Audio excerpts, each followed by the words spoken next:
ABC ত্রিভুজের ও পরিবৃত্তের কেন্দ্র এবং কোণ বিএসসি 50 ডিগ্রি হলে কোণ ওবিসি কত।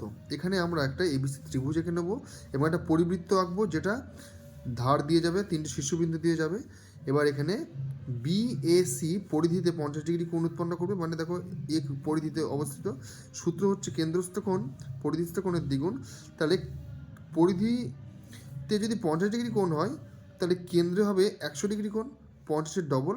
তাহলে এটা যদি 100 হয় তাহলে এই যে ছোট ত্রিভুজটা দেখছো এটা 40 হবে, এটা 40 হবে। কারণ কি?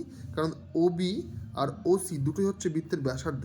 তাহলে বৃত্তের ব্যাসার্ধ যদি যদি হয় তাহলে দুটো বাহু সমান হলে দুটো কোণ দুপাশে সমান হবে, অর্থাৎ এটা 40 এটা 40 আর এটা 100 মিলে হচ্ছে 180। ত্রিভুজের 3টি কোণের সমষ্টি যেহেতু 180 তাই। তাহলে ও বি সি হলো আমার 40 ডিগ্রি। এটা ফাইনাল অ্যান্সার।